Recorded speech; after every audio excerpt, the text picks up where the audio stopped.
Welcome everyone to another episode of Master Plan. I am your host, Monica Sekhmet Grant, and today we're here with Jermaine Smith of Everyday the Brand INC. How you doing today? I'm great, and thank you for having me. Man, I appreciate it. Appreciate it. Oh, it's a pleasure. Yeah. Thank you. Tell the world who you are.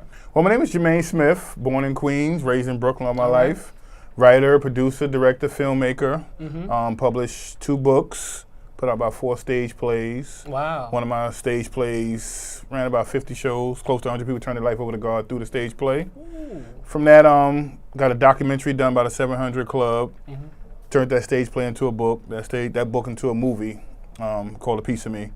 And now got this Vish Merrick project. So all right, I heard about it. Just writing. All right, I heard about it.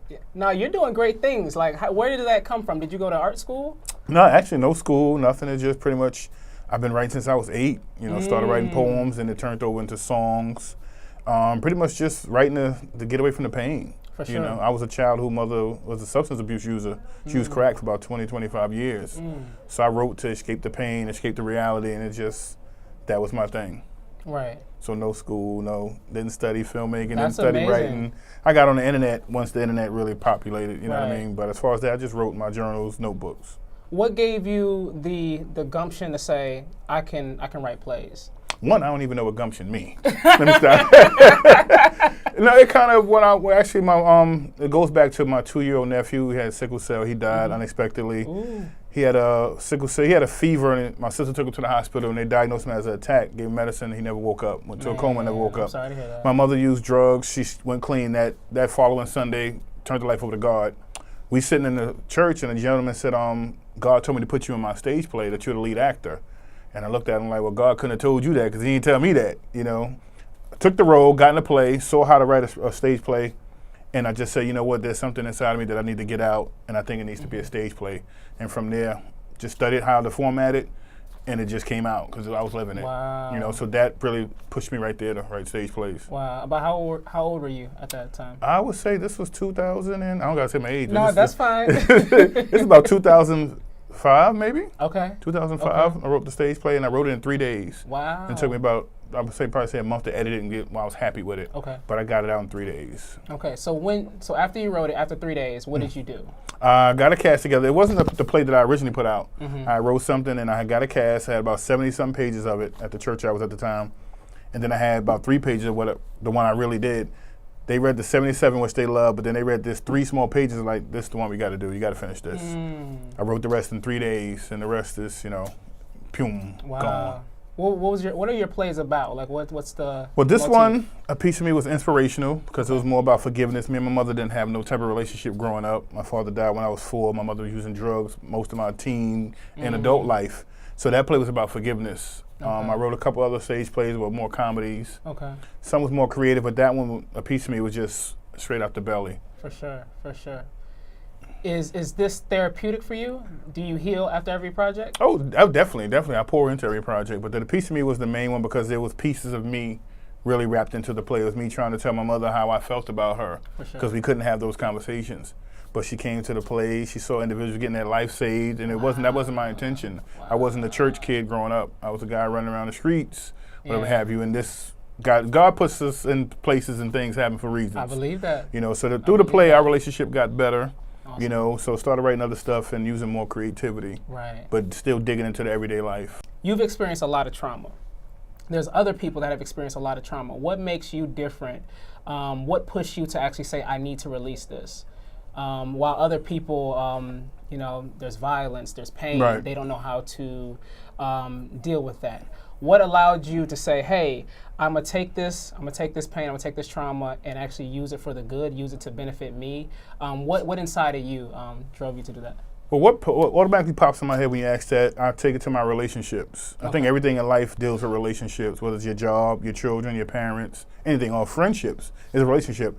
I realized that none of the relationships that I was trying to have with women would work until I fixed the one with my mother. So that's how it hit me. So everything I was trying over here is not going to work because how you treat your mother or how you treat your father, maybe how you treat your wife, how you treat your husband. That's real. So I had to fix that relationship for other things over here to work. That's right. And if there's a call on your life, things are not going to go right until you do right. That's right. You know, so to me, I had to work on my gift and my talent. That's real. Your gift is something you're born with. Your talent is something that you can develop. That's real. You know, so it can easily be taken away from you. That's So real. I don't play with my gift, so I had to harness it, I had to protect it, and I had to get That's things right just to get other things going. That's real. So I remember what I wanted to ask you. What else was going on in your life? Like, were you working?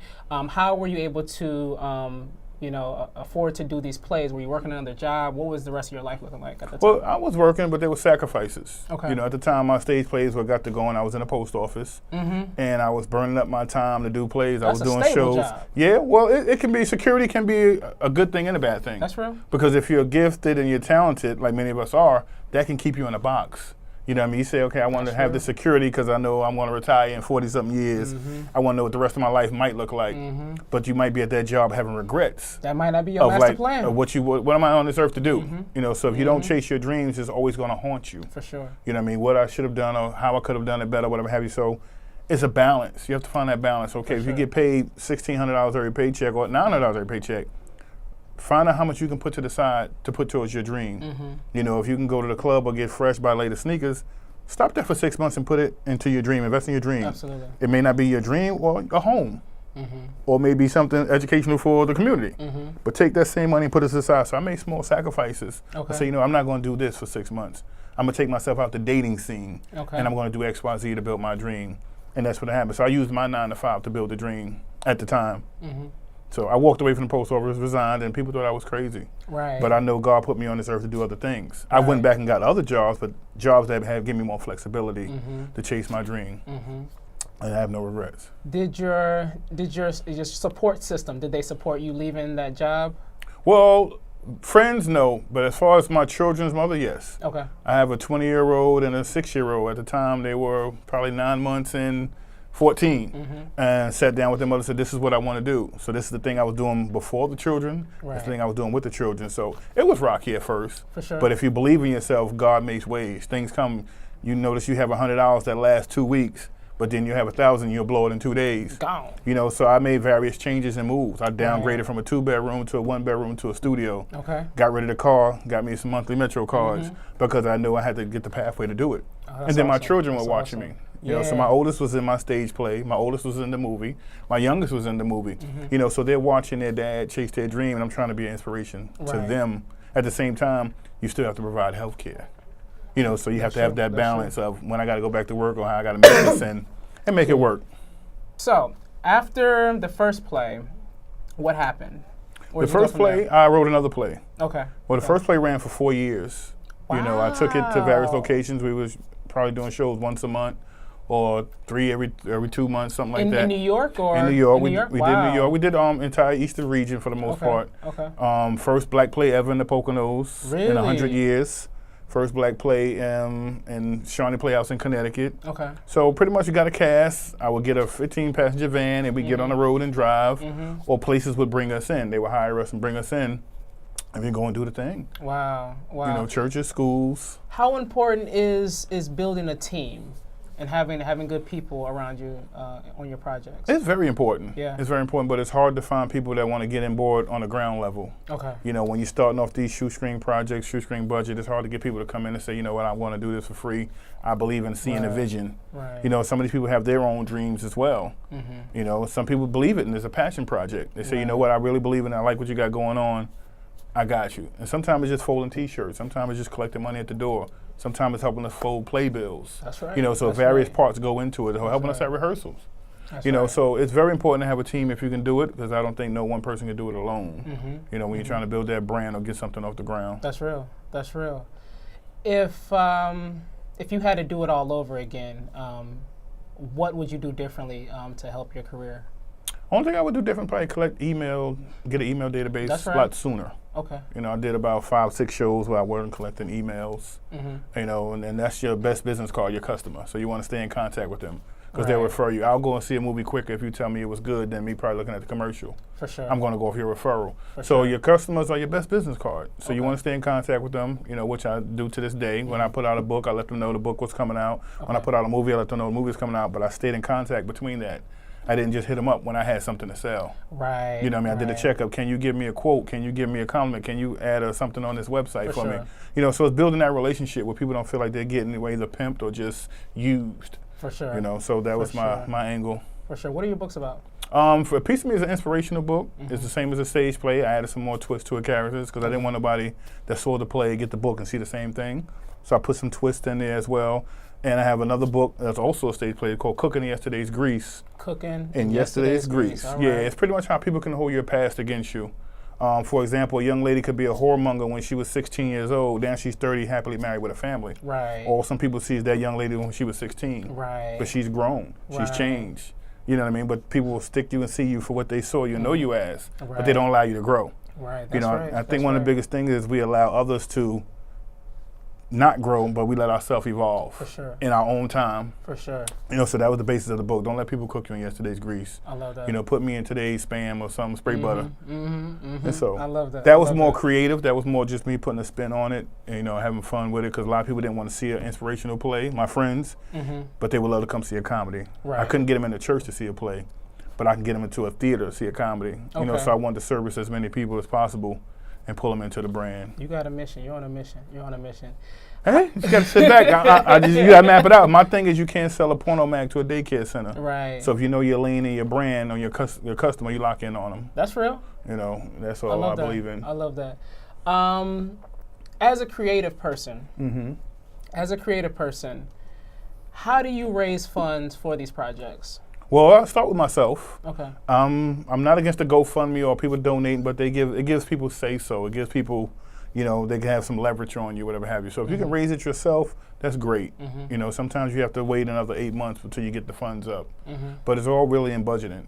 You know what I mean? If I know I got to get this camera instead of that camera, that's what I'm going to do. Right. If I got to go to this location, which may be a downgrade over that one, then I'm going to downgrade, because it's really in a dialogue. You know what I mean? If I'm doing a stage play, I write it with less props in my mind. Okay. You know, so if I got to just bring up 2 chairs and a table, I got to be great with my dialogue, because you don't see everything else going on around you if you're really stuck into what the actors are doing. So I write with the budget in my mind and just go from there. That's awesome. That's awesome. So Vish Merrick, tell me about Vish Merrick. Oh, it's a show I've been writing for, I would say, maybe 3 years. The name of it is Vish Merrick, and it really stands for Vicious America. I believe we live in a vicious America. That's right. You know, have nothing against the country I live in, but we do operate in some mysterious ways. To give you an example of the show, pretty much say the government can sell weapons of mass destruction to Iraq and Iran. We know you got it. We're accusing you got it because we got the receipt. You know what I mean? So we could sit back and watch these 2 countries destroy themselves, celebrate with the winner, and then help the loser rebuild. Right. But we going in there to help you rebuild. Those are facts. And the same thing can happen on an urban level. Say the government or police department can give guns to the Crips and the Bloods, stand back and watch them kill each other. And then say, you know what, we need to arrest some of these people after you kill each other to keep our numbers right. So I try to do what's going on in this world on an urban level, you know, to raise awareness, you know, get some edutainment. Yeah. You know, so and then pretty much show people what's going on in front of their eyes. Awesome. You know, where our community is going, where our community is coming from, who we idolizing, and what are we doing. So I love it. I want to highlight some things, you know, and show some different terms to it. So where can people find Vish Merrick? Where can they watch it? They can go to YouTube, type in the name Vish Merrick. That's V-I-S-H, separate word Merrick, M-E-R-R-I-C-K. And you can get it right there on Instagram. I am Vish Merrick TV show. And you can follow us, even on Facebook, Vish Merrick. That's right, that's right, that's right. Well, thank you so much for coming. Oh, man, I appreciate it. Thank you for having me. Thank you for having me. It's a blessing. I love your story. Appreciate it. Now, that was another episode of Master Plan. Stay tuned.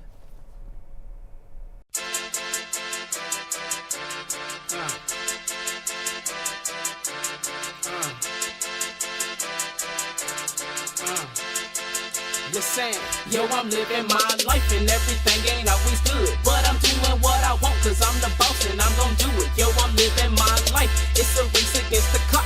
I'm MJ behind the line and I'm gonna make that winning shot. Yo, I'm living my life.